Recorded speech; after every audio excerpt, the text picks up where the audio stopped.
Shalom Ouvara à tout le monde, tous ceux qui sont prêts, comme moi, 7h15 exactement, 7h20, 19h20. Donc j'ai repris en fait la pensée initiale de la création du monde. Et c'est ce que j'appellerais la création est égale Teshuvah. Donc le mot Teshuvah, puisque le titre est la vraie Teshuvah, c'est quoi? Le mot Teshuvah, qui veut dire retourner, revenir. Ça, c'est le sens le plus simple. Mais je pense qu'il y a quelque chose de plus profond que ça. Dans le Zohar, si l'on veut citer le Zohar Kadosh, Rabbi Shimon Bar Yochai, donc il y a 1800 années, il a dévoilé que le mot Teshuvah est égal à Tashuv Ya. Tashuv He. Vous avez vu, le mot Teshuvah comporte plusieurs lettres. Tav, Shin, Vav, Bet, He. Le He, c'est la lettre qui est ouverte, dans la valeur numérique est 5. Ce chiffre 5 a plusieurs résonances, a plusieurs paramètres. Nous trouvons par exemple les 5 prières de Kippour. Nous trouvons les 5 livres de la Torah. Nous trouvons dans la Torah, dans les premiers passages, entre le 2e verset et le 6e verset, il y a répété le mot or, qui veut dire lumière, 5 fois. Et le He est la lettre qui fait accoucher, qui amène la vie. C'est la lettre créatrice. Le He, c'est aussi dans le corps humain, c'est-à-dire le 5, ce sont les poumons. Donc entre le cœur et la gorge et la bouche, il y a les poumons. Les poumons sont gravés par Hachem, par 5 lobes. Ça veut dire que la respiration, le poumon du monde, la vie, puisque la respiration est la vie, c'est Hachem, Dieu. Et en fait, la respiration d'un être humain, c'est son retour à la respiration. Maintenant, il nous faut une inspiration pour trouver exactement comment créer la création en nous. Et ça s'appelle Teshuvah. La dichotomie, Tashuv He. Que la lettre He revienne. Elle revient où? Elle revient en moi. Autrement dit, lorsqu'une personne désobéit à He, c'est-à-dire à Hachem, quand on veut écrire le nom de Dieu en diminutif, en petit format, on écrit une seule lettre, pas plus. La lettre He. Je vais peut-être vous l'écrire ici, avec l'aide d'Hachem, que Hachem il nous donne toujours les bonnes pensées pour créer. La lettre He, voilà, j'ai écrit quelque chose qu'on va débattre dessus. Hein. C'est l'année 5781, où il y a plusieurs résonances. Nous avons dit hier 2. Aujourd'hui, nous allons dire une plus profonde, plus élargie, dans le sens nucléaire. Et en fait, la lettre E s'inscrit, voilà, je vais vous montrer.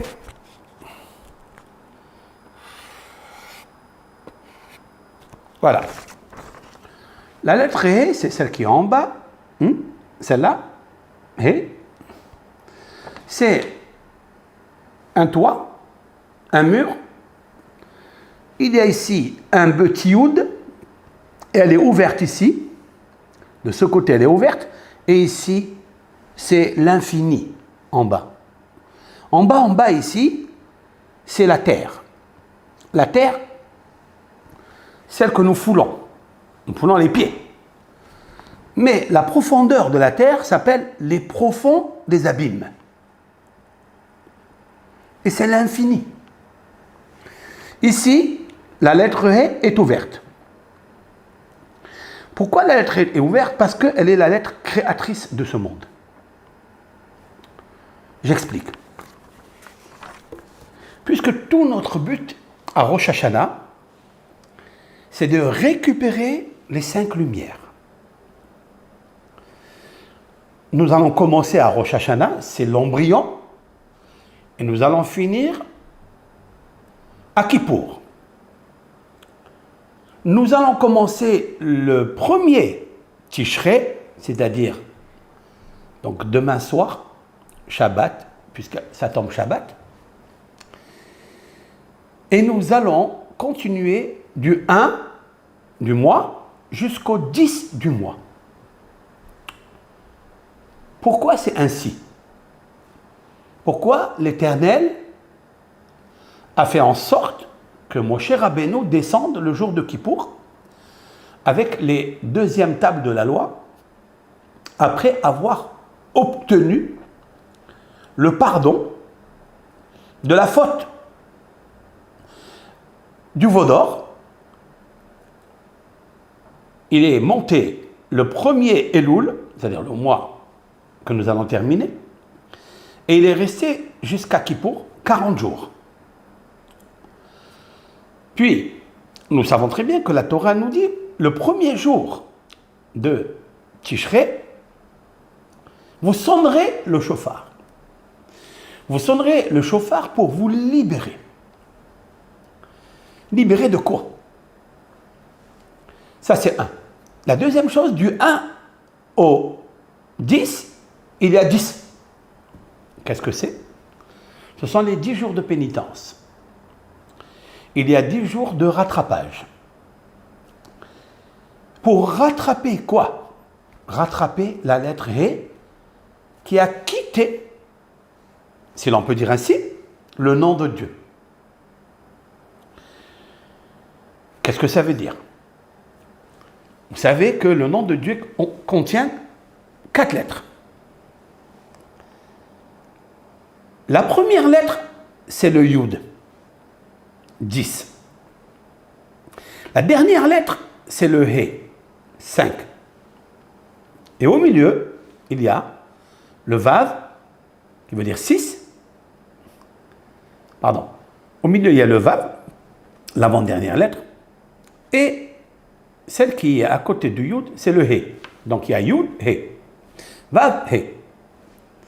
Yud, ce sont les 10 jours de pénitence. Depuis Rosh Hashanah, premier jour de Tishrei, jusqu'à Kippour. Yud. Où se trouve le He? Le He se trouve dans Rosh Hashanah. La récupération du He se passe à Rosh Hashanah. Vous avez vu, regardez, Hashanah. Hashanah, c'est-à-dire He. C'est l'année qui est l'article défini. Shana veut dire l'année. Hashanah, l'année connue. C'est quoi l'année connue? On lui ajoute l'article défini qui est le He. Et pourquoi? Parce qu'il nous faut retrouver ce He. Comme si l'Éternel nous donne encore la chance, lorsqu'on va l'introniser sincèrement, lorsqu'on a fait Teshuvah tout le mois de Elul, puisque Elul est le signe zodiacal de Betula, qui veut dire vierge, nous avons récupéré le He, la lettre He, dans le mot Betula, qui s'inscrit Bet, Tav, Vav, Lamel, He. Dieu nous a donné la chance de 40 jours de faire une sorte de création de soi-même, de tous les 5 niveaux de l'homme, les 5 lumières qui existent dans le monde et les 5 sens surtout. Car retrouver le hé dans la Teshuvah, c'est une fois avoir récupéré les 5 lumières qu'on va faire le 10 Tishri à Kippour, c'est-à-dire celle du soir à Arbit, après celle du matin 2, celle de Moussaf 3, celle de Minha l'après-midi 4 et celle de la Ne'ila la 5e. Ne'ila, ça veut dire fermeture. Mais quelle est la lettre qui finit le mot Ne'ila, c'est-à-dire conclusion, clôture? C'est quoi? La lettre He. Car le jour de Kippour, nous récupérons les 5 sens que nous avons perdus. Ça s'appelle Teshuvah. Teshuvah, ça ne veut pas dire je me repentis. Ok, c'est bien. Mais est-ce que tu as récupéré les énergies vivantes, les énergies vibratoires, les cellules nerveuses, spirituelles qui sont en toi, qui correspondent à un paramètre de l'âme qui se trouve en toi, qui contient 5 niveaux. L'âme contient 5 niveaux. Je vais les épeler. C'est l'âme végétative, Nefesh, c'est-à-dire celle que tu respires, celle qui vient en toi. Des fois, c'est l'instinct. Elle passe par le sang, dans le corps humain. Nefesh. La deuxième, c'est Ruah. Ruah, ça veut dire l'âme évolutive. Ruah, en fait, se trouve dans le cœur. Dans le cœur se trouve Ruah. Pourquoi? Ça veut dire le Ruah, c'est le vent, c'est l'air, c'est le souffle. Pourquoi? Parce que le cœur est une pompe. Il est juste à côté des 5 lobes des poumons, qui est le souffle. C'est là, tu respires, tu aspires, tu respires, tu t'inspires. Tu deviens un empire. Et tu enlèves le vampire qui est en toi. Et ce qui est pire, c'est que l'homme n'a pas encore bien réfléchi pourquoi l'Éternel l'a mis dans ce monde. En effet, il existe 5 mondes, dont 4 sont le monde des émanations, le monde de la formation, plus bas, de la création et de l'action. Mais il existe un monde qui est invisible, qui est au-dessus de tous les mondes, qui n'a pas de nom, qui s'appelle Keter Elyon, c'est-à-dire la couronne supérieure. C'est l'invisible et l'infini. En fait, il ne faut pas voir qu'il y a des mondes l'un superposé sur l'autre, non. Ce sont tous des mondes qui existent en toi.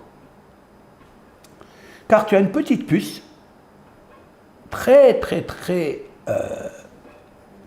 microcosme, très petite, que tu ne vois pas, qui est à l'intérieur de toi, qui te gère. Et normalement, si on la laisse, comme l'Éternel l'avait posée en toi, dans sa nature, dans sa création, tu aurais vibré.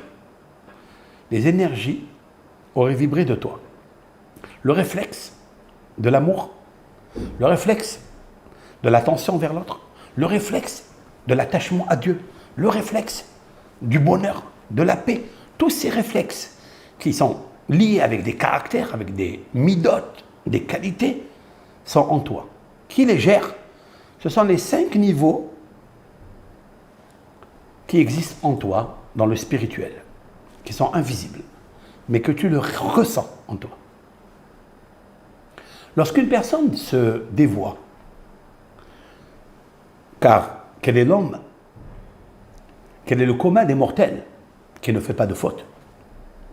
Même un tzaddik, c'est-à-dire un homme pieux, un homme juste, un homme qui obéit à Dieu dans tous les domaines, il nous faut savoir qu'il faute. Sinon, il serait un ange. Il n'a rien à faire dans ce monde. Donc, Nefesh, l'âme végétative. Ruah, l'âme évolutive qui se trouve dans le souffle, dans le cœur et les poumons, et la parole, la prière. Puis après, Neshama.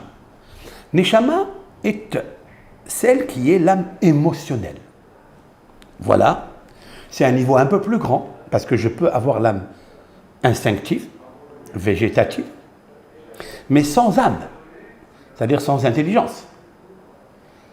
Et là, c'est un grand défaut. Je pourrais ressembler à un animal qui s'accouple, qui mange, qui boit, qui dort. Je peux avoir la respiration, comme cet animal, comme la plante qui respire, qui pousse. Je peux pousser comme une plante. Mais l'âme émotionnelle, c'est que l'émotion et la biochimie qui est entre les 5 niveaux d'âme que je vais citer, et en fait tout le système des 5 sens qui sont reliés avec le système nerveux du corps. C'est-à-dire le regard, l'ouïe, l'oreille, l'odorat, le goût et le toucher. Ces 5 sens-là sont reliés l'un après l'autre avec les 5 niveaux d'âme. L'âme émotionnelle te donne dans ton cœur un souffle d'amour. L'âme émotionnelle donne dans tes yeux un regard bienveillant. L'âme émotionnelle qui est en toi donne l'émotion de l'extase, d'aimer, d'aider, de chérir, de gâter. C'est ce qu'on dit dans le mariage. C'est ce que je dis chaque fois quand je marie un couple. Je dis comme ça dans la choupa que le hatan, puisque je reçois le hatan, c'est-à-dire le fiancé, quelques minutes avant de passer à la choupa, je lui dis, voilà, la ketouba, c'est l'acte d'engagement. À côté de 2 témoins, il y a 2 témoins qui sont du côté de la femme fiancée.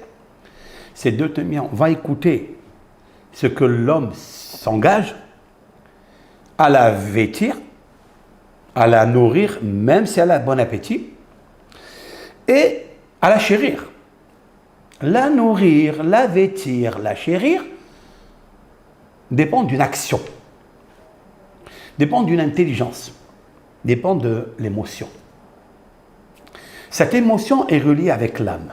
Et quand une âme s'engage, elle doit garder l'engagement à vie. C'est ce que nos sages ont dit sur la phrase magique qui fait acquérir la femme à l'homme.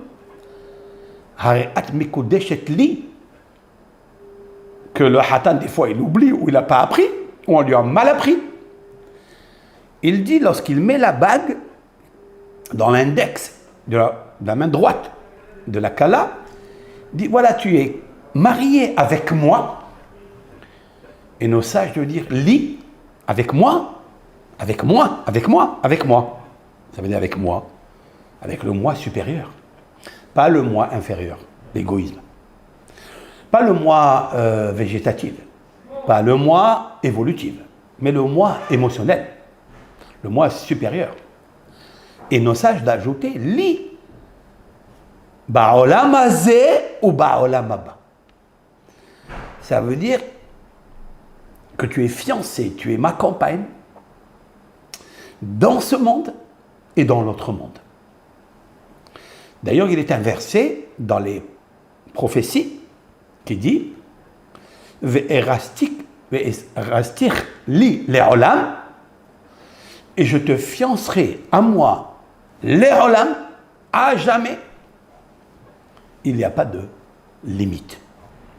Pour arriver à ça, il faut avoir une âme émotionnelle. Là, j'arrête. C'est la 3e dimension des lumières que nous possédons. La 4e, elle est reliée avec ce qu'on appelle Haya, c'est-à-dire la vivace, celle qui est vivante en toi. Nefesh Haya, c'est-à-dire C'est une âme, pas seulement elle est émotionnelle, mais elle est encore énergétique, elle vibre. Tu la sens dans tout le corps. C'est cette personne qui, quand elle va faire une mission de tzedaka ou de bonnes œuvres, de charité, ou d'étude de la Torah, ou de la prière, il va le faire avec un enthousiasme. Beitlahavut veitlahatut, c'est-à-dire la flamme qui sort, qui émerge d'une braise. La flamme qui émerge d'une braise, elle est brûlante, elle est enflammée et elle bouge dans tous les sens et à toutes les couleurs. Ça, c'est une âme, c'est très rare dans notre génération, même pas seulement la nôtre, mais même peut-être 100 ou 150 années avant, c'était très difficile de la trouver. On peut attribuer celle-ci au Baal Shem Tov, on peut attribuer à Rizal, à tous les grands maîtres, le Rav Hida, qui avait des âmes, le Rav de Bardetchov, le Rav Shlomo de Raminov, de Lezinsk. Ce sont des rabbanim ou de Zousha. Ces hassidim-là, leur corps, en apparence, était un corps qui vibrait de joie. Parce qu'ils ont atteint le niveau de Haya. Haya, ça veut dire Hayim. On sentait la vie dans leur comportement, dans leur mouvement. C'est un niveau. Maintenant, il y a un cinquième, il s'appelle Yehida. Yehida, ça Yahid, Yahid, ça veut dire unique. Celle-ci, aucun des êtres humains, même le plus grand des personnages, n'a réussi à voir, parce qu'elle est réservée à des élites, mais alors comptez sur les doigts. Je citerai le premier, Moshe Rabbeinu, et le deuxième que je citerai, c'est le Mashiach, que nous attendons tous. Il aura cette âme qui est unique. Cette âme unique n'a jamais été tachetée dans la réincarnation. Elle n'est jamais revenue ici en première ou deuxième ou troisième édition, excepté à Moshe Rabbeinu, et excepté à celle du Mashiach que nous attendons, qui est encore dans le ventre de la biche. Il est encore dans le ventre de la Shekhinah, et on attend qu'il y ait ces contractions pour le faire sortir. Les contractions pour le faire sortir ont déjà commencé depuis la destruction du premier temple. Et elles se sont terminées, ces contractions, pendant la Shoah. Et là, je relis deux événements avec peut-être 3000 ans de différence, mais il y a une grande connotation, une grande relation, un grand lien entre l'un et l'autre. Et donc le bébé, en fait, est sorti. Mais quand il est sorti, il a vu que le monde était dans un désarroi total. Il est tombé malade. Il est tombé malade et chaque année qui passe, il souffre. Pourquoi il souffre? Parce que la génération n'a pas encore récupéré le Hé, le 5 du nom de Dieu. Il n'a pas récupéré l'âme qui est en lui, qui est subdivisée en 5 parties. Autrement dit, que le nom de Dieu manque de kavod, de respect, de vénération. Et le Mashiach est tombé malade, c'est ce que rapporte le Talmud, lorsque un jour, un des grands maîtres, je cite Rabbi Yoshua ben Levi, avait l'habitude de rencontrer Eliyahu Hanavi. Alors, je stoppe ici.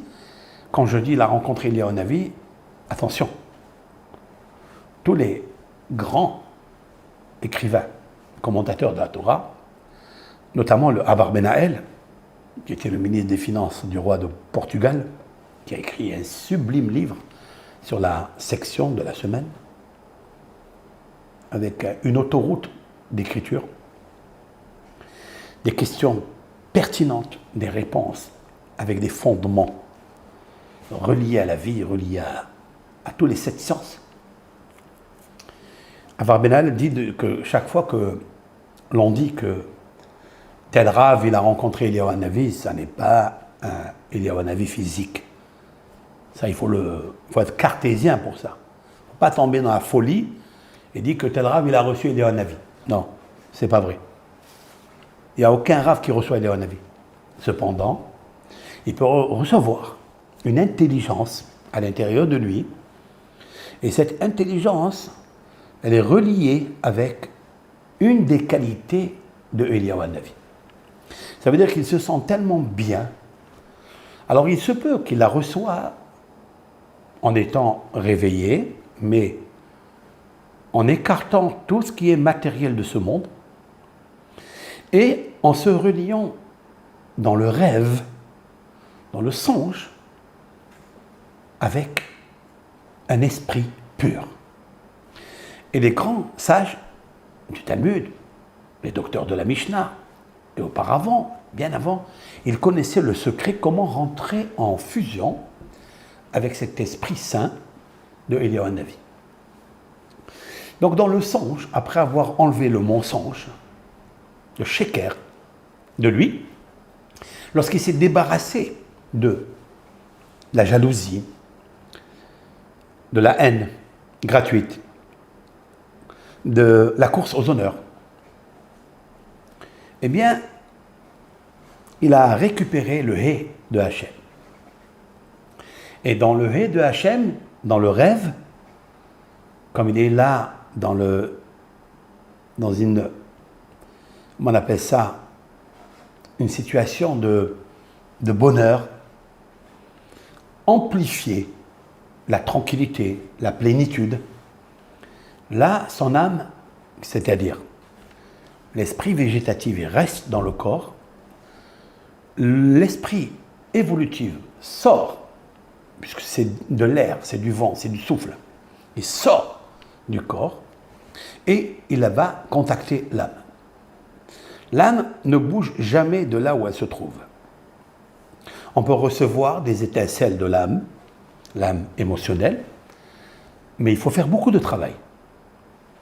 Un des plus grands travaux qu'il nous faut faire, c'est de devenir un homme avec les 5 sens. Mais comme des fois on prend des sens interdits ou des sens uniques et on a oublié l'unicité de Dieu, alors il nous faut savoir qu'il faut récupérer ça. Si tu veux avoir un sens émotionnel de l'amour dans ton cœur, si tu veux, quand tu touches quelque chose, tu le touches avec émotion, quand tu parles, ta prière, elle est avec émotion, elle est vibrante, elle est en flamme. Il faut réparer les 5 sens. Et les 5 sens sont reliés avec les paramètres de ces 5 niveaux de lumière, d'intelligence. Donc Rabbi Yoshua ben Levi était dans le songe, et là, il rencontre à la porte de la caverne où se trouvait Rabbi Shimon bar Yochai, il trouve Eliyahu Hanavi. Et il lui dit, est-ce que je peux rentrer voir le Seigneur, c'est-à-dire le Seigneur Rabbi Shimon bar Yochai? Alors il lui a dit, je vais lui demander. Et là je parle quand Rabbi Shimon bar Yochai n'était plus de ce monde. C'est-à-dire qu'il va rentrer en connexion Rabbi Yoshua ben Levi avec Rabbi Shimon bar Yochai dans le songe. En passant par qui? Par Eliyahu Hanavi, le gardien de la caverne de Méron. Alors il lui dit, puisque il n'a pas reçu la réponse, et là je ne veux pas dire pourquoi, parce qu'il y a eu beaucoup de discussions entre eux, Rabbi Shimon bar Yochai, à un certain moment, a refusé de le recevoir. Pourquoi? Parce que Rabbi Shimon bar Yochai a dit à Eliyahu Hanavi, est-ce que Rabbi Yoshua ben Levi, dans son temps, il y a eu la révélation dans le ciel de l'arc-en-ciel? Alors il lui a dit oui. Alors il lui a dit, puisque l'arc-en-ciel est apparu dans ta génération, donc c'est pas bon. Il y a ici des grands secrets où le Zohar dit, arrête de poser des questions dessus. Ne pose pas de questions, qu'est-ce que ça veut dire? Mais en substance, il nous faut toujours comprendre, c'est qu'en effet, rappelons-nous que la première fois qu'apparaît l'arc-en-ciel, c'était dans la génération du Maboul, c'est-à-dire la génération de Noé. Qu'est-ce qu'il y avait? Le déluge. Le déluge est venu pourquoi? Parce qu'ils avaient abîmé l'organe sexuel dans tous les sens. Et Dieu, après avoir sauvé Noah et toute sa famille dans l'arche, lorsqu'il est sorti, il lui a dit, voici le kéchet, l'arc-en-ciel, il sera entre toi et moi un bérite, c'est-à-dire une alliance. Waouh! Cela veut dire que l'arc-en-ciel, avec ses 7 lumières, c'est en effet un rappel, une mémoire, un souvenir de ne pas fauter dans ce domaine. Et en substance, Rabbi Shimon bar Yochai dit à Eliyahu Hanavi, qui est Eliyahu Hanavi? C'est Pinhas. Pinhas, qu'est-ce qu'a fait Pinhas? C'est le fils d'Elazar, fils de Aaron à Cohen, le grand prêtre. Pinhas a littéralement tué Zimri ben Salou dans cette histoire, lorsqu'ils étaient dans la localité de Shittim. Shittim n'existe pas. Shittim est égal à Satan dans la valeur numérique. Lorsque les filles de Moab, les filles de Midian se sont perverties, prostituées avec les hommes de la tribu de Shimon. Parmi la tribu de Shimon, il y avait Zimri ben Salou, qui lui, comme ça, d'une façon notoire, a pris Kozvi Batsour, la princesse, et il a commercé avec elle. Et Pinhas n'a pas supporté une chose pareille. Il a pris le sabre, enfin la lance, et les a empalés, et les a tués. Et Dieu a dit, grâce à toi, que tu as corrigé cette faute de l'alliance, eh bien je vais te donner Berit Shalom, c'est-à-dire l'alliance de paix. Tiens. Et Eliyahu Hanavi, il va chez Rabbi Shimon bar Yochai, il lui dit, est-ce qu'il peut rentrer te demander certaines questions qu'il n'a pas compris dans ton livre? Alors il lui dit, si l'arc-en-ciel est apparu dans sa génération, ça veut dire que la génération a fauté dans le domaine sexuel. Il dit, alors il ne pourra pas entrer. Et le passage qui se fait entre l'un et l'autre, c'est Eliyahu Hanavi, parce que lui, il est performant, il est parfait dans ce domaine. En fait, la Gemara dit, le Talmud nous dit que Rabbi Yoshua ben Levi, aucunement dans sa génération est apparu l'arc-en-ciel. Mais il n'a pas voulu dire que dans ce domaine, il était pur et qu'il était préservé. Lorsqu'Eliyahu Hanavi lui dit, alors qu'est-ce que tu fais maintenant ici? Il lui a dit, eh bien, puisque je te rencontre dans le songe, dis-moi quand est-ce qu'il y a Mashiach va venir. Matai yavo ha'adon, quand est-ce viendra le Seigneur? Alors, qui le Seigneur? C'est qui? Rashi explique Mashiach.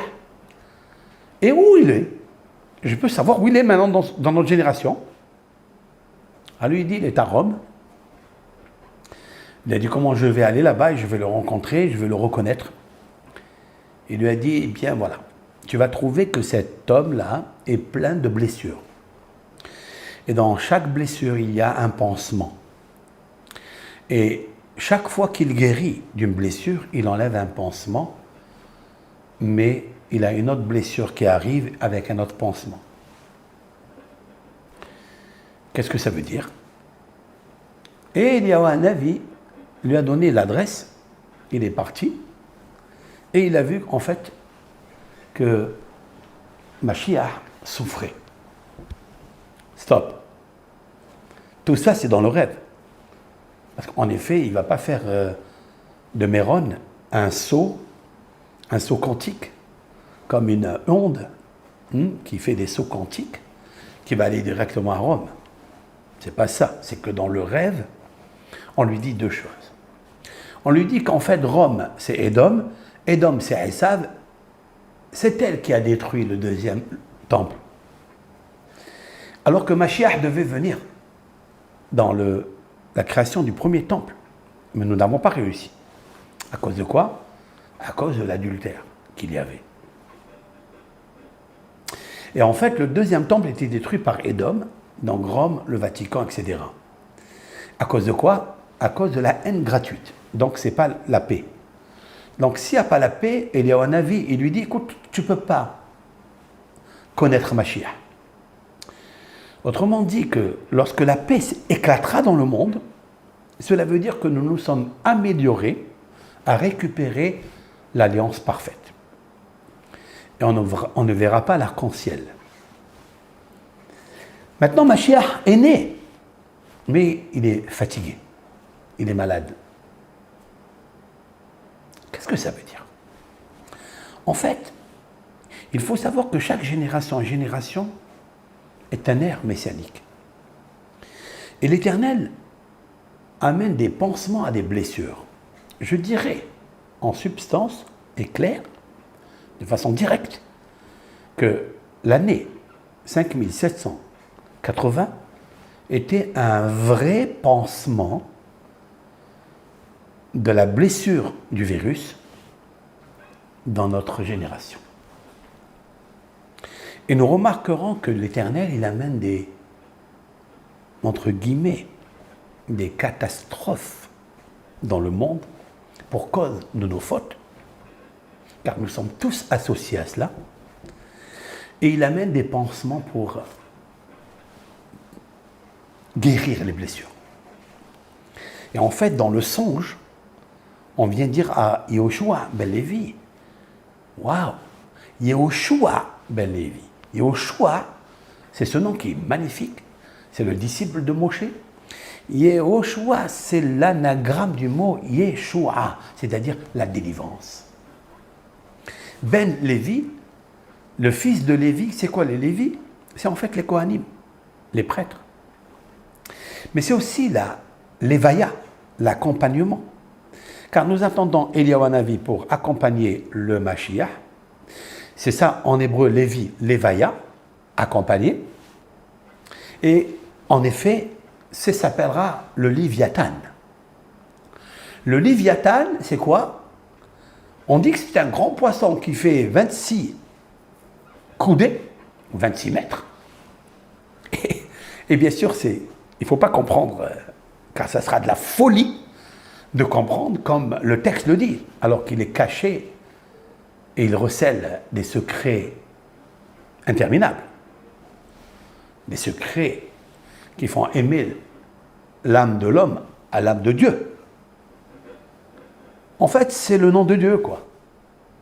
Ce poisson qui a 100 poids, mais il a 26 mètres, 26 kilomètres.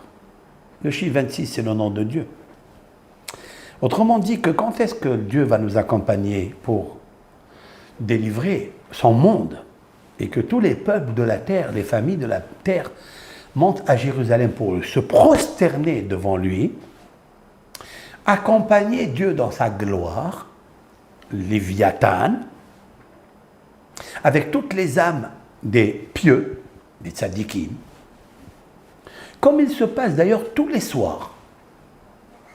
Rabbi Shimon Bar Yochai décrit que tous les soirs, l'Éternel se manifeste à minuit, qui est l'heure de bonté, l'heure de la volonté, l'heure des rahamim. Lorsque Dieu apparaît dans le ciel avec les tzadikim, il l'accompagne à Hachem. Toutes les âmes l'escortent, si l'on peut dire ainsi, avec des centaines et centaines de milliards d'anges. Et ça s'appelle Léviathan, la Lévaïa, l'accompagnement. Ce moment-là de minuit, jusqu'au matin, il fait nuit, mais c'est un moment de volonté. Pourquoi? Parce que ces 6 heures ou 7 heures de la nuit vont donner naissance à ce que j'ai appelé hier Ayelet HaShahar, la biche du matin. La Ayala, j'ai parlé hier de ça, de ce bouc sauvage, qui a beaucoup de qualités, beaucoup de spécificités, l'amour, l'entraide, qui souffre, qui aime son mari. Eh bien, la naissance de cette lumière jour, l'éclatement du rayonnement du jour, du Mashiach, il commence à partir d'en haut de minuit. Et c'est pourquoi que nos sages ont institué ce qu'on appelle les Tikkun Hatzot. Tikkun Hatzot, c'est-à-dire, ce sont des ornements. Tikkun, ça n'est pas une réparation. On répare une voiture, on répare un frigidaire, une montre. Mais là, le mot Tikkun vient du mot Tinok. Là, j'avance un petit peu plus. C'est quoi Tinok? Tav, Yud, Kuf, Vav, Nun. C'est un enfant, un bébé. On ne répare pas un bébé. On fait un ornement à ce bébé. Donc à partir de ces lectures que l'on lit, qu'est-ce qu'on lit? On lit ce qu'on appelle Tikkun Rachel et Tikkun Léa. C'est-à-dire, ce sont deux formes de femmes qui sont spirituelles et que leur prototype se trouve ici, dans la Torah, les femmes de Jacob. Rachel et Léa. Rachel, c'est celle qui est très triste, très malheureuse, mais elle garde toujours le sourire sur son visage et l'émotion dans son cœur. Elle ne le montre pas, elle garde le silence. Rachel, c'est celle où nos sages vont apporter, et c'est très profond, des textes bibliques et des textes du Téhilim, des psaumes du roi David, car le roi David est comparé à Rachel, c'est-à-dire à cette bichette-là, cette brebis. Vous voyez que Rachel n'a pas de lettre He. Vous l'avez vu? Rachel, Resh, Het, Lamed. Stop! Et c'est pourquoi que, quand elle n'a pas le He, elle ne peut pas bénéficier de la lettre créatrice et féconde. Elle n'a pas d'enfant. Elle se trouvera comme cette biche qui a la matrice étroite et qui, des fois, ne peut pas tomber enceinte. Autrement dit, même si elle a le niveau de l'âme extraordinaire, Dieu a fermé sa matrice. Autrement dit, elle n'a pas la lettre He. Je m'arrête là. Qu'est-ce qu'on fait? Nos sages ont institué de lire tous les psaumes qui relatent la souffrance d'une femme, la souffrance d'une personne, la souffrance de la biche. Al-Naharot Babel, Sham Yeshavnu, Gambachinu, nous allons citer le psaume de David Ameler dans les fleuves de Babel, lorsque le peuple d'Israël, après avoir perdu ce temple extraordinaire, Nabuzradan, qui est donc l'ambassadeur de Nabucodonosor, les a chassés de là-bas. Ils sont partis à Babel pour 70 ans. Mais lorsqu'ils sont arrivés dans le fleuve de Babel, là il est marqué ce psaume. À Naharot Babel, sur les fleuves de Babel, Sham Yashavnu, là-bas nous nous sommes assis, ça veut dire ils sont restés un peu de temps là-bas, Gam Bachinu, et aussi nous avons pleuré. Et nos sages disent que les morts qu'il y a eu entre Jérusalem et Babel dans le cours de la route sont plus nombreux que les morts qu'il y a eu à Jérusalem et en Eretz Israël. C'est la raison pour laquelle ils se sont assis et nous avons pleuré. Ils nous ont demandé, chantez-nous des chants de Jérusalem. Alors, nous avons dit, comment nous pouvons chanter des chanson de Jérusalem dans une terre étrangère qui a tué Jérusalem.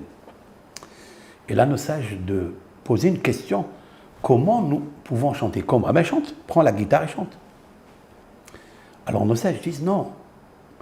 Lorsque les Lévites, qui étaient parmi eux, ont entendu que Nabuchodonosor voulait qu'on chante, ils ont pris leurs doigts, le bout des doigts, les 10 doigts, et les ont sectionnés. Ils les ont coupés par leurs dents. Alors ils lui ont montré, il lui a dit, on ne peut pas chanter, regarde, Nashir. Ils n'ont pas dit, pourquoi nous allons chanter Lama Nashir? Pourquoi nous chanterons? Non. Comment nous pouvons chanter alors que nous n'avons pas les bouts de doigts, c'est-à-dire les premières phalanges, car dans les phalanges, il y a de la musique. Dans les phalanges, il y a une force musicale. Et là, on n'a plus ces phalanges-là. Ils se sont mis donc à pleurer. Qu'est-ce que le rapport avec Rachel? Ben, Rachel, elle pleure. Rachel mevaka al-banéa. Rachel, elle pleure et elle pleure et elle pleure. C'est pourquoi elle est enterrée là-bas. Elle dit à Hachem, s'il te plaît, ramène-moi mes enfants. Tes enfants? Tes enfants, c'est Yosef et Binyamin. Joseph et Benjamin. Non, non, non, non, ce sont mes enfants. Pourquoi? Parce que je suis comme la biche qui a aidé ma sœur Léa, qui était cette fois-ci très élogieuse, très spéciale dans son éloquence, dans sa princesse, puisqu'elle avait un enfant derrière l'autre. Et donc elle s'est trouvée Léa.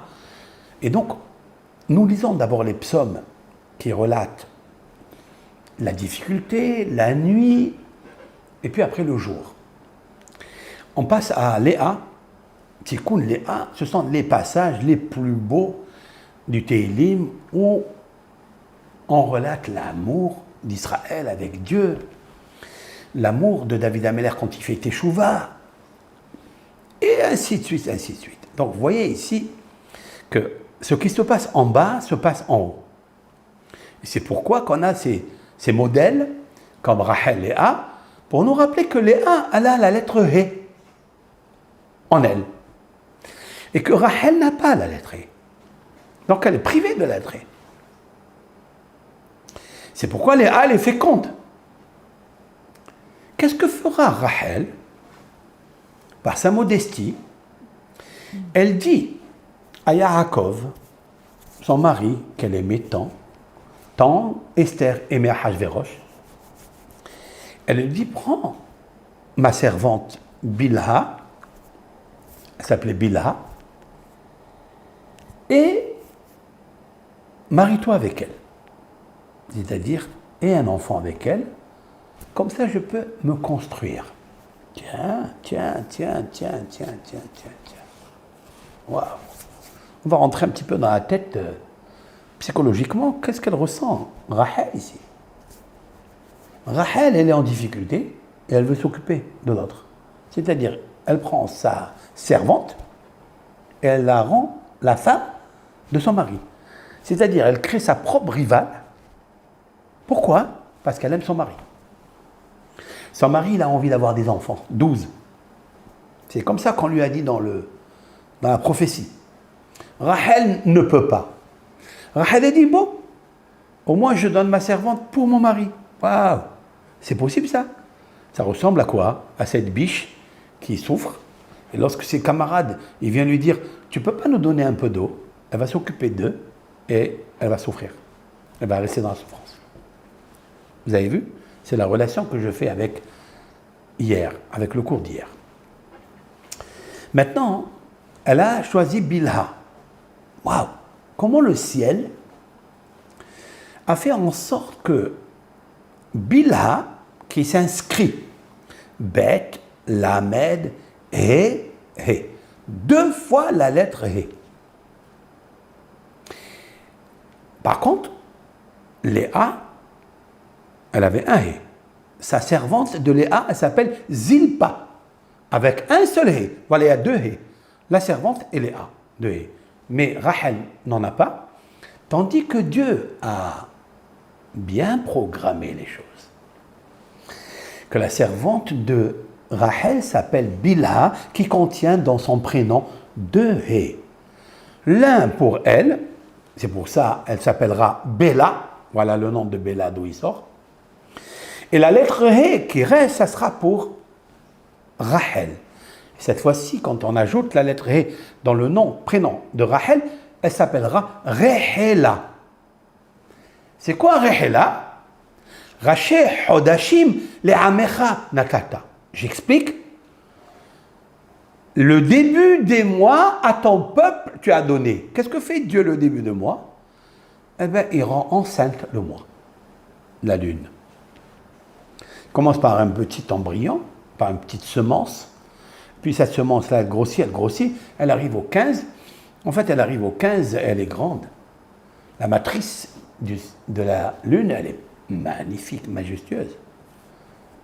Mais il y a le chiffre 15, c'est-à-dire le Yud, qui est le nom de Dieu, c'est les 10 jours de pénitence, avec la lettre Ré, qui commence par la naissance de l'homme.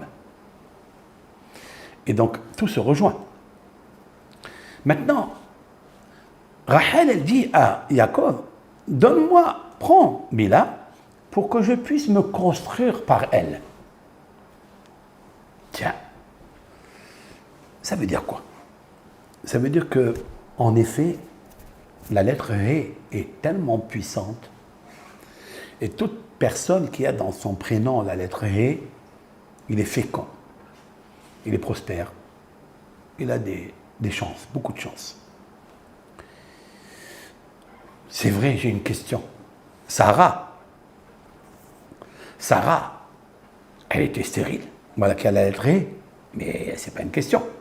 Parce que Sarah ne s'appelait pas Sarah avant. Elle s'appelait Sarai. Qu'est-ce que Sarai? Princesse, reine. En hébreu, srirut, c'est-à-dire elle a un potentiel de princesse. Wow. Quand tu as un potentiel de princesse, tu ne peux pas avoir d'enfant si tu n'as pas la lettre Yud, He. Donc elle s'appelait Sarai. Shin, Resh, Yud. Et là, pas d'enfant. C'est la raison pour laquelle Dieu lui a dit à Abraham, ne l'appelle plus Sarai, appelle-la Sarah, car d'elle je vais te donner un enfant. Yitzhak. Il a corrigé le He avec le Yud. C'est incroyable. Donc c'est vrai. Ben, on a appris de là que Rachel, elle a bien compris le message de Dieu avec Abraham et Sarai, qui la rend Sarah avec le He. Elle a dit, puisque j'ai Bila, je vais prendre un He. Qu'est-ce qui s'est passé en fait? Lorsqu'elle était enceinte, Bila, elle s'est mise sur les genoux de Rachel pendant l'accouchement. Waouh! Pendant l'accouchement, Teled al-Birkai. C'est marqué dans la Torah comme un sandak, comme le parrain. Et en fait, pour que agissent les deux lettres de Bilha dans Rachel, ils avaient des méthodes, ils avaient des secrets. Un des grands secrets de la fécondité, dans tous les sens, hein, c'est celui-là. C'est que ce passage de la Torah qu'on lit des fois, comme ça, à la va-vite, TGV. Donc je reviens à moi.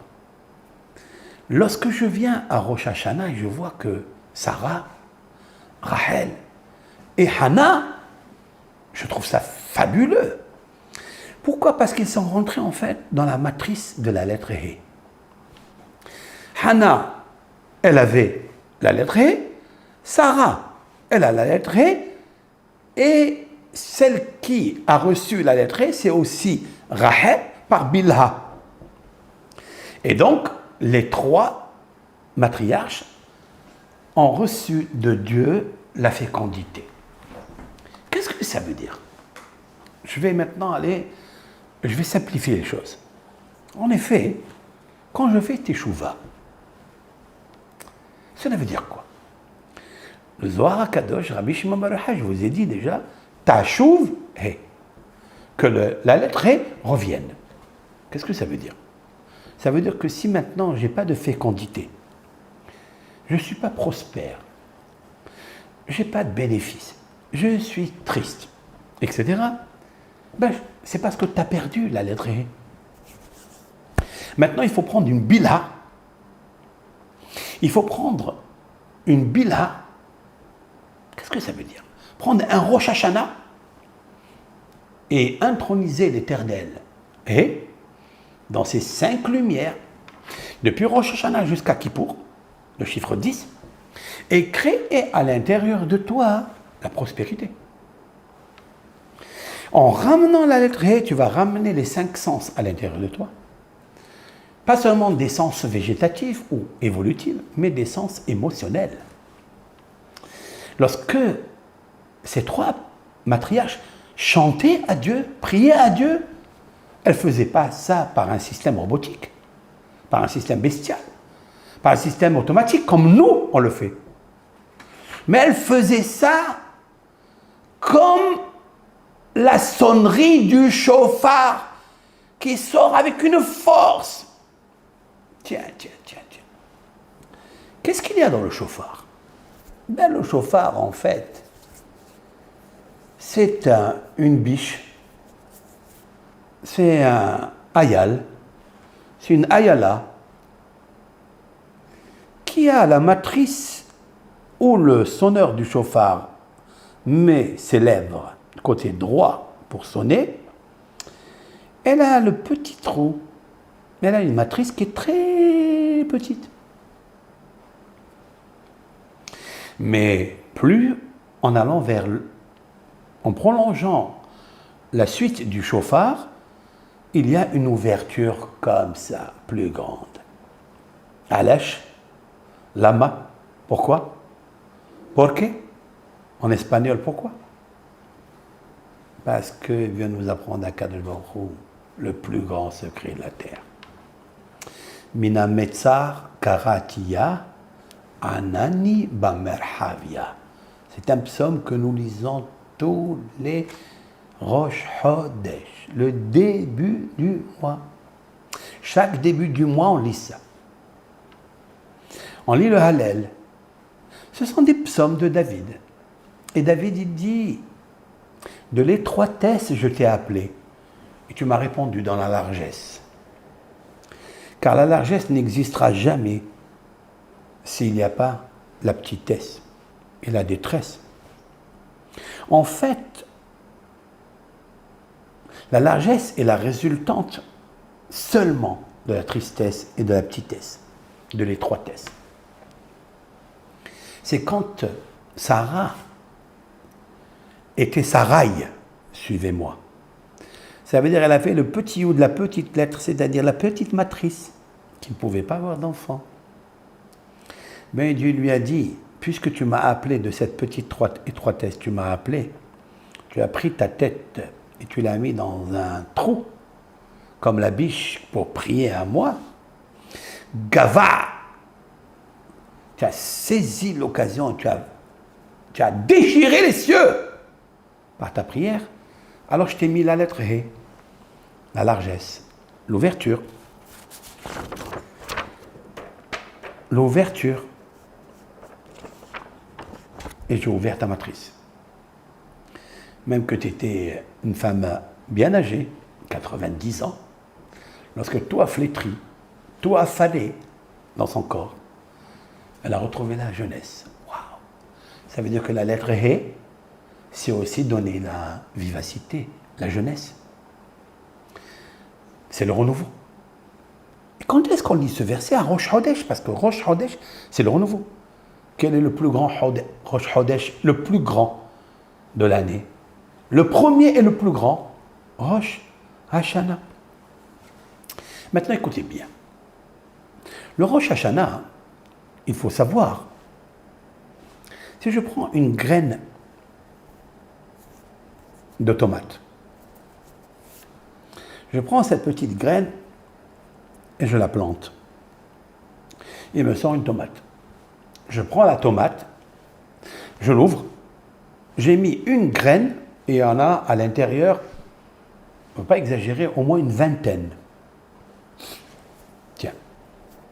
Maintenant, je prends une graine d'une mangue ou bien d'un avocat. L'arbre, il est gigantesque, il est immense. Mais tout ça est parti d'un embryon, d'une graine. Et puis il m'a donné cet arbre majestueux, somptueux, avec des beaux fruits. Si je prends la graine et je le sculpte avec un microscope bien sophistiqué, je regarde, est-ce que je peux voir à l'intérieur de cette graine, dans le potentiel de cette petite graine, tout l'arbre entier que je vois maintenant devant moi, qui a poussé grâce à elle? Je peux ou je ne peux pas? Je ne sais pas, je n'ai pas encore essayé. Je n'ai pas vérifié si les scientifiques ont vu que tout l'arbre, ses rainures, ses branches, ses racines, ses troncs, ses feuilles, se trouvent véritablement dans la petite graine. Qui est l'œil qui pourrait avoir le mérite de voir une chose pareille? Cela veut dire, en fait, oui, en visible peut-être, je ne le vois pas, mais comme Dieu il travaille dans l'invisible, eh bien, quand je vois ce grand arbre qui est visible, je peux savoir que tout ça est condensé et confiné dans cette petite graine. Sinon, alors comment il est sorti? Ça, c'est un modèle, un exemple de la création, de la nature. Maintenant, écoutez. Il nous faut mettre bien dans la cabessa, dans la tête, Baroche, que Rosh Hashanah, Rosh, c'est la tête. Si c'est la tête, c'est la graine. Hashanah, c'est la graine de l'année. Autrement dit que tout ce qui se passera dans l'année, 365 jours de l'année jusqu'à Rosh Hashanah prochain, se trouve condensé dans ton cœur, dans la graine, dans ton cœur, dans les 5 sens vibratoires que tu possèdes. Tout ce qui va pousser, les joies,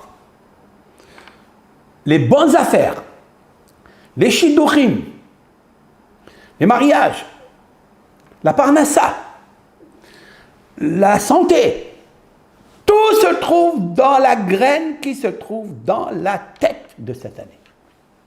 Autrement dit, ça c'est la graine. Mais ici, quelle graine il y a ici? La pensée. Sauf ma'aseh b'mahashava tehila. Lorsqu'une personne a pratiqué un geste, un comportement, un acte, il n'a pas fait ça par hasard. Il n'a pas fait ça fortuitement.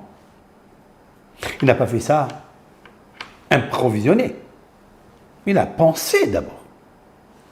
Donc quand je pense, quand je prends ce gadget-là que vous voyez, cette caméra, ce live, à quoi je pense? Je pense à celui qui a pensé, créé la caméra que je trouve devant moi. Mais pour avoir pensé, il a mis une graine dans sa tête. Et il a commencé à réfléchir. Comment je vais faire? Et puis, quand il a réfléchi, il a créé. Elle est devant toi. Eh bien, si tu veux récupérer le hé, la lettre hé, c'est-à-dire tes sens, pour que dans l'année, tous tes sens soient émotionnels, vibratoires, amoureux de la vie, dans la bonté, dans la charité, eh bien alors prépare-les.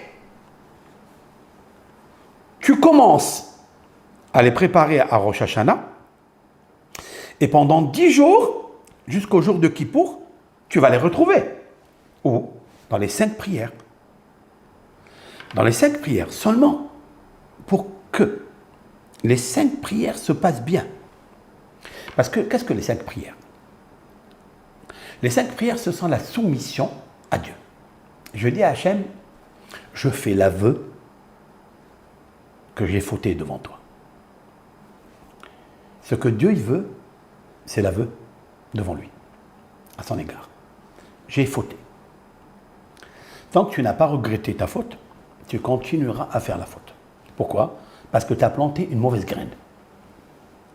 Si dans la tête de chaque être humain parmi nous, homme, femme, il n'a pas encore planté la graine pour créer les 5 sens, il restera le même et il mourra comme ça. Il faut changer d'application. Aujourd'hui, il y a des applications qui se renouvellent, il y a une invention, etc. Tu peux créer la tienne. Celle qui n'est pas tellement loin de toi. Celle qui commence avec l'étroitesse et termine avec la largesse. Eh bien, regardez bien. Ce qui est extraordinaire, c'est ce chauffard-là. C'est la mitzvah du jour. Cette année, nous allons sonner que dimanche. Shabbat, on ne sonne pas le chauffard. Que ce dimanche, maintenant, il y a une discussion entre les décisionnaires halakhiques. Est-ce que cette mitzvah, elle est incombée par la Torah ou bien c'est d'ordre rabbinique? C'est une grande discussion de ça. Mais la plupart des rabbins ont dit qu'elle est seulement d'ordre rabbinique. Ok. Mais il nous faut la faire quand même. C'est quoi ce chauffard? Eh bien, cette petite ouverture, cette petite matrice bien fermée, de là-bas, tu dois passer le souffle des émotions, du cœur, des 5 lobes, des 5 sonorités de la bouche pour obtenir 100 sonorités. On ajoute une 101. Pourquoi on ajoute une 101? Parce que 101, c'est la valeur numérique Michael, l'ange protecteur d'Israël. Autrement dit qu'on se relie maintenant avec l'ange énergétique que nous sommes. Michael, qui est comme Dieu. Michael, qui est comme Dieu. Ça veut dire que tu vas obtenir cette phrase de l'aveu, du regret, de la faute. Je vais vous citer un psaume. Dans le psaume, ça n'est pas moins que celui qui est le 32. 32, c'est pas par hasard, c'est lève le cœur.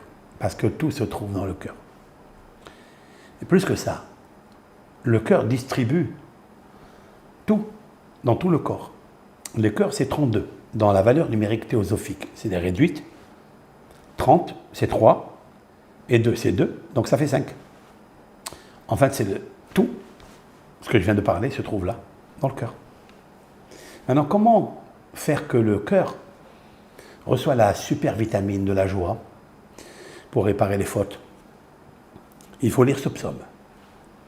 C'est un psaume que nous lisons tous les matins dans le Slihot. C'est un psaume qu'a choisi aussi Rav Nachman Hakadosh de Breslev. Il a choisi dans le Tikkun Aklali, parce qu'il est très important. Mais je voudrais l'expliquer à tout le monde, tous ceux et celles qui m'écoutent. De quoi s'agit-il? Les David Maskil.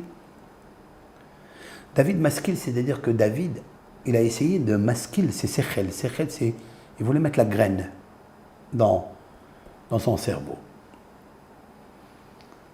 Car là où se trouve l'intention de l'homme, se trouve l'homme. C'est une parole que les scientifiques, ils viennent maintenant d'inventer, de nous dire, de savoir. Alors que nos sages le savaient très très très longtemps avant. Et faut chier Sham ha-sechel, Sham ha-adam. Là où se trouve l'intention, se trouve l'homme. Si l'intention de l'homme, c'est de créer l'homme, de créer le hé, ben il le créera. Si l'intention de l'homme, c'est de créer un bon cœur, un cœur de chair et de sang, pas un cœur de pierre, ou de fer, ou de cuivre, eh bien il le fera. Si un homme, il se trouve dans la tristesse, c'est parce que l'intention à lui, elle est triste. Elle n'est pas créatrice, elle est triste. Et c'est la raison pour laquelle David, il dit, il est David. David, il veut créer quelque chose. Maskil, il veut rentrer dans le sechel, c'est-à-dire un peu plus profond. Et il dit, Ashrei nesui pesha kesui hata. Heureux l'homme dont l'Éternel a caché ses fautes. Il y a des gens qui ont fauté. Il y a des gens que leur faute a été dévoilée. Ils ont eu la chouma, la honte. Et il y a d'autres personnes que Dieu a caché leur faute. Personne ne sait. Même les anges, même le Satan, il n'arrive pas à trouver. Il cherche comment faire tomber cet homme-là. Il n'arrive pas à le trouver. Pourquoi? Parce qu'il a fait une vraie teshuva. Comment on fait une teshuva pour que Dieu cache nos fautes? Il continue dans le deuxième verset. Ashrei Adam, heureux l'homme, lo yachshov Adonai lo avon, que Dieu ne compte pas le péché qu'il a. Ve'en berucho remia, il n'a pas d'astuce dans son esprit. Waouh! Rucho, c'est l'esprit. L'esprit astucieux. Il n'a pas. Ça veut dire avec quoi il fait la malice. Ça veut dire qu'il ne plante pas une intention mauvaise dans son cerveau, dans son sechel, dans son intelligence. Heureux cet homme. Et David Ameller, dans le verset 3, il dit quelque chose. Qui est herashti, lorsque je me suis tu, balou atsamai, mes ossements ont dépéri. Kolayom, toute la journée. Qu'est-ce que ça veut dire? Lorsque je me suis tu, il s'est tu de quoi? Lorsque j'ai gardé le silence, eh bien, je me suis morfondu. Je me suis dépéri. Je me suis détérioré. C'est-à-dire que l'angoisse, la stress, la tristesse m'a consumé. Qu'est-ce qui arrive aux êtres humains, à nous autres, où on dépérit? On perd l'espoir, on perd l'amour, on perd l'envie de manger, l'envie de voir, de goûter, de toucher. C'est quoi? C'est parce que tu t'es tu. De quoi? Rach, il continue. Il dit, même les belles choses que j'avais nuit et jour, elles sont devenues noires. Et je viens au verset 5. Vous écoutez, 5. C'est là où c'est le hé. Et il dit, Hatati odiacha, je fais l'aveu de ma faute, va avoni lochisiti, et ma faute, je n'ai pas caché. Amarti, j'ai dit par ma bouche, Ode ale peshaai l'Adonai, je vais reconnaître et avouer mes fautes à Dieu, seulement à Dieu. Ve'ata, et toi, Hachem, Nasata, tu vas supporter Avon Hatati, l'accusateur de mes fautes, c'est là à jamais. Pour cela, tout pieux, toute personne pieuse qui désire connaître Dieu, qui désire s'attacher à Dieu, qui désire acquérir les 5 sens, il doit prier avant que ne viennent les eaux tumultueuses.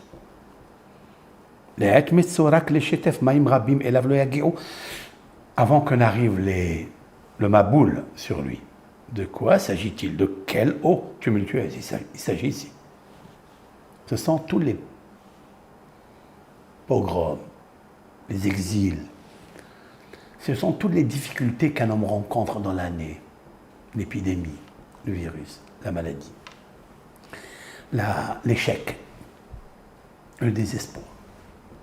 C'est ça, les eaux profondes. Mais comment on arrive à les arrêter? Le roi David nous a donné la solution. Si tu ne veux pas que ton corps dépérisse, si tu ne veux pas que ton émotion meure, si tu veux que ton sang circule de partout, avec ton nefesh haya, ton âme vivante, émotive, émotionnelle, il y a une seule chose à faire, il dit David Ameller. Amarti, hatati odiacha, je veux faire l'aveu de mes fautes. Je ne cache pas ma faute. Amarti Odeh ala, je reconnais ma faute. Poil à c'est tout, c'est tout. Mais il faut le dire avec le chiffre du psaume 32. Lève. Si tu ne le dis pas avec le cœur, ça ne marche pas. C'est pourquoi il est marqué dans le Zohar que la première des choses à faire, c'est de reconnaître ses fautes. Le Zohar dit dans ces termes, je cite, toute personne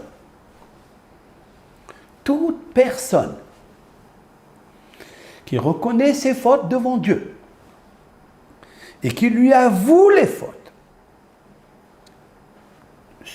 cet homme-là est protégé par la main de Dieu directe. Aucun méhabel, c'est-à-dire aucun ange accusateur, aucune force négative, maléfique ne peut lui faire du mal. C'est-à-dire que les torrents des eaux multitueuses qui parlent lui, ils ne peuvent pas lui faire du mal. Ils viennent avec des accusations, des wagons, avec des vagues. Wagons, vagues. Et ils veulent accuser cet homme-là, ils sont stoppés par des murs. Ils leur ferment la bouche. Parce que tu as reconnu ta faute. Rabbi Shimon bar Yochai, il n'apporte pas la preuve de ce psaume. Mais c'est tellement beau de faire la relation. David HaMelech a dit, je vois que mes ossements dépérissent. Mon corps souffre. Pourquoi? Parce que je me suis tué de te reconnaître par ma faute. Vous savez, je vais vous dire quelque chose. On parle de teshuva. En général, on dit qu'il faut se repentir. On fait la supplication Hachamnu, Bagadnu dans l'ordre de l'alphabet. C'est-à-dire toutes les fautes, les 22 fautes que l'on peut commettre dans l'année. Mais je vais vous dire sincèrement, nous gardons, nous laissons dans un coin du cœur certaines fautes que j'ai honte. J'ai honte parce que j'ai fait ça, de reconnaître à Dieu ça. De le reconnaître à Dieu. Je dis, j'arrive pas à le dire. Dis-le! Sors-le! En aparté. Ne le dis jamais à quelqu'un d'autre. Interdit de raconter ses fautes qui sont en relation avec toi et Dieu à une tierce personne. Il est interdit. Il s'appelle un effronté, un hatsouf. C'est la raison pour laquelle, mais devant Dieu, tu dois le sortir. Vous savez pourquoi? Parce qu'un homme maintenant, il a grandi, il est devenu bien Shomer Shabbat. Il est devenu peut-être un rave, il est devenu, je ne sais pas, président de communauté. Mais il y a toujours cette petite mémoire de la faute qui est dans son subconscient. Il la cache, il la cache, il la cache, il l'enterre. Il a honte dans sa situation maintenant qui dirige, qui fait des cours, je ne sais quoi. Il a peur de le dire. La chouma, l'humiliation de soi. Il est orgueilleux en fait. Et en fait, cet orgueilleux, il est cruel. Parce que reconnaître sa faute, c'est la chose la plus évidente qu'il nous faut avoir par la nature, de facto. Nous avons vu dans la Bible, dans la Torah, nous voyons que Yehuda, lorsqu'il s'agissait de reconnaître la faute, l'acte par lequel elle est tombée enceinte, sa belle-fille, elle est venue dans le tribunal. Il y avait le patriarche Yitzhak, le grand-père de Yehuda, il y avait son père, Yaakov, et il y avait toute l'équipe des Sanhédrin, c'est-à-dire 70 rabbins. Et elle est arrivée, car Yehuda a dit, si elle a fait une faute, l'adultère, chauffez un four et rentrez là-dedans. Et Tamar, elle avait reçu des gages de Yehuda. La bague, le bâton, les petits limes, c'est-à-dire les fils du tzitzit, peut-être c'était un habit. Et elle a dit une seule chose, à qui appartiennent ces objets? Ce sont des gages que celui qui a commis avec moi l'acte, eh bien, ça appartient à lui. Et donc, l'ambassadeur qui devait la brûler, enfin, le bourreau qui devait la brûler, il arrive dans le tribunal avec tout ça, il dit, à qui appartient ça? Alors, Yehuda, il aurait pu se taire. Qu'elle brûle. La chouma, il va avoir la chouma, la honte, devant son grand-père, devant son père. Et lui, maintenant, il est le roi d'Israël. Il est le chef des tribus. C'est le plus grand, c'est le plus puissant. C'est le Arié, c'est le lion. Gour, Arié, Yehuda, c'est le lion, c'est le roi lion. Et alors, il a dit, c'est moi. Je reconnais que c'est moi. Tzadka Mimeni. C'est moi. Son petit-fils, son arrière-petit-fils, David, lorsque Nathan a navi, le prophète Nathan, dans le psaume 51, premier psaume, il arrive et lui dit, as-tu fait l'acte avec Bathsheba dans cette intention ou l'autre? Qu'est-ce qu'il a dit? Hatati, j'ai fauté. Non, que Dieu préserve qu'il nous arrive des choses comme ça. Mais nous pouvons, avec nous-mêmes, aller chercher le hé. Hé, arrête d'être cruel. Et reconnais ta faute. Et Dieu, il attend ça. David Améler, il s'est tu. Il ne voulait pas avouer, car c'était difficile pour lui, devenu roi. C'était très difficile de reconnaître que maintenant qu'il est roi, de dire à Hachem, oui, j'ai fait cette faute-là. Alors, d'accord, Dieu lui dit, d'accord, ben cette faute-là, si tu la gardes chez toi, c'est un poison. Et comme c'est un poison, elle va te détruire les 5 sens de ta vie. Et quand tu perds le système nerveux des sens, eh ben, il y a une indécence. Et donc, tu te dégrades. Et tu te dépéris. Et c'est ce qu'il dit. Lorsque je me suis tu de reconnaître ma faute, alors mes ossements se sont dégradés, détériorés. Alors qu'est-ce que je fais pour récupérer cela? Amarti, odé ale péchai. Odé, modé. Je fais l'aveu, je reconnais mes fautes. Et tu es simplement victorieux maintenant. Quelqu'un qui fait l'aveu, quelqu'un qui rend la dette qu'on lui doit, il devient une vedette. Et donc, David Améler, à partir de là, il y a beaucoup de choses qui étaient coincées dans sa vie. Il a ouvert l'espace. Et pour ouvrir cet espace-là, il a sonné dans le chauffard. Ça veut dire que la détresse qu'il avait, elle était petite comme ça. C'est la matrice de la Ayala. Et à l'intérieur de lui, il était fermé. Qu'est-ce qu'il a fait, David Améler? Il a dit, Mina Metzar, de la détresse, de l'étroitesse, de cette matrice qui est étroite, je t'ai appelé, Hachem. Tout, je reconnais que tout est à toi. Je me suis brisé tout. Shevarim, tout. Shevarim, c'est quoi Shevarim? Nous cassons le tout qui est prolongé, nous le cassons en 3. Oui? Il faut briser le tout qui n'est pas bon à l'intérieur de toi. Et après, pleurer en petites séquences. Tout. C'est-à-dire les 9 sonneries, on les coupe en 9 petits sons. Alors, il y a la chanson. Et de l'autre côté, le chauffard, il est large. Donc, je t'appelle Hachem, je te reconnais Hachem de la petitesse, de l'étroitesse, de ma misère, de mon obscurité. Mais je te retrouve dans la largesse du chauffard. Mina metzar karatiya, anani, il m'a exaucé. Ba merhavia. Merhav, c'est-à-dire, c'est la largesse. Mais c'est pas ça que je voulais dire. Je suis revenu au dernier mot, ya. Yud, Dieu. Yud, ce sont les 10 jours de pénitence, et le He, c'est Rosh Hashanah.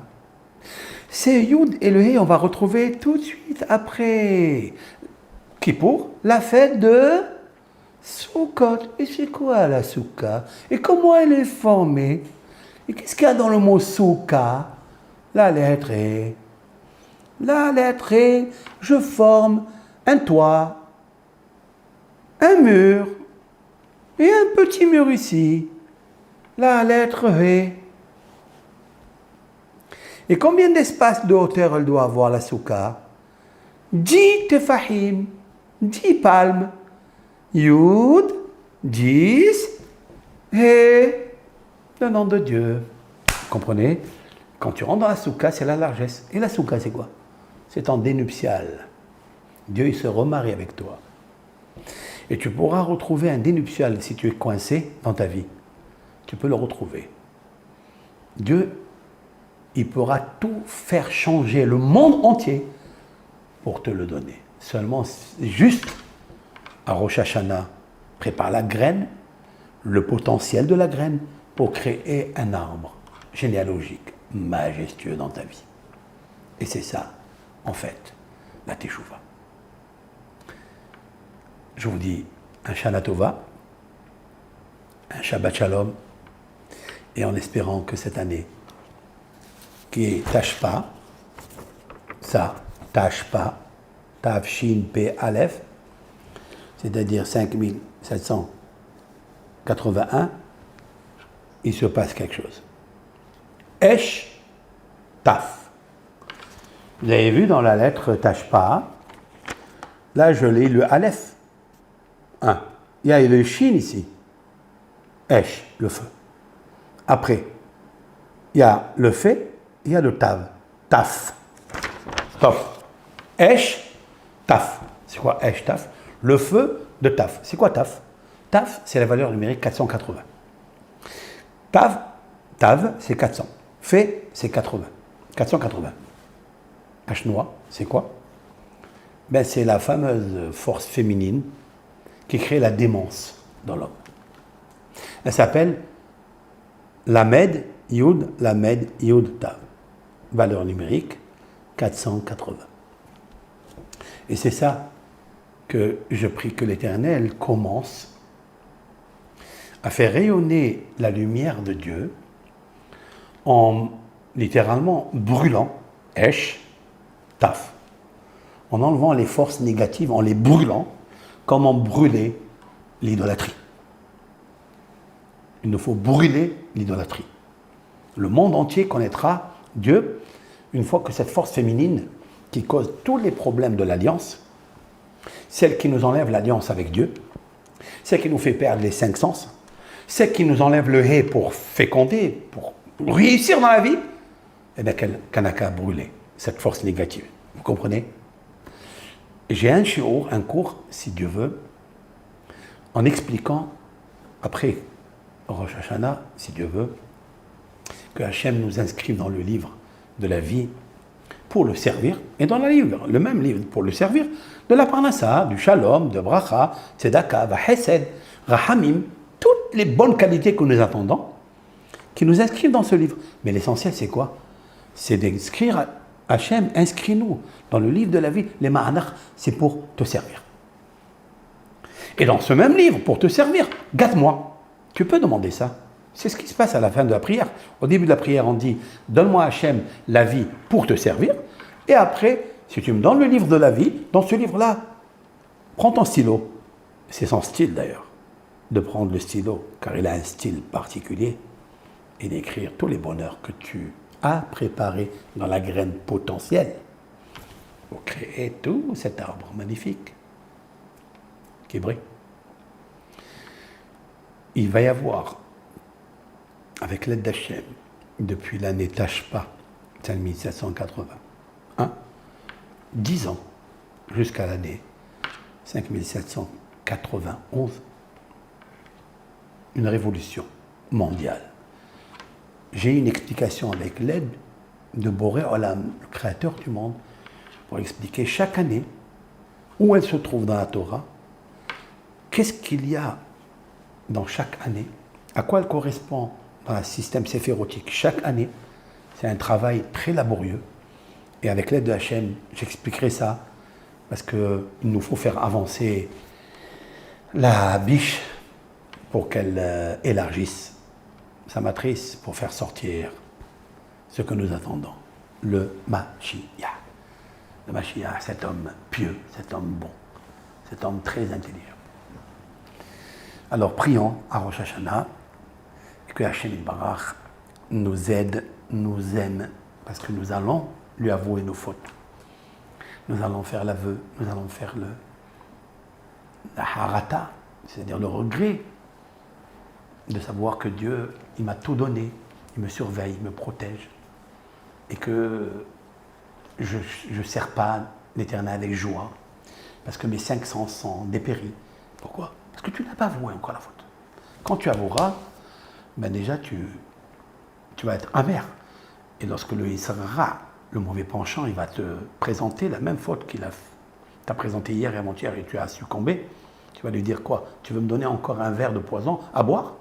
Ça ne suffit pas que j'ai bu des verres d'amertume? Tu veux m'ajouter encore? Quand tu avoues ta faute, tu la exploses à l'extérieur, donc elle sort. C'est une faute pleine de pus qui te cause toute l'infection dans ton corps et qui le dépérit. Et ça, il faut l'enlever. C'est ça, ta chouve, elle revient, les 5 sens qui brillent, émotionnels, dans l'amour, dans la joie, dans la paix surtout. Et aussi la santé. La santé. Priez la santé. Que Dieu vous protège, que Dieu vous bénisse. Amen. C'est là. Bracha ve'atzlah.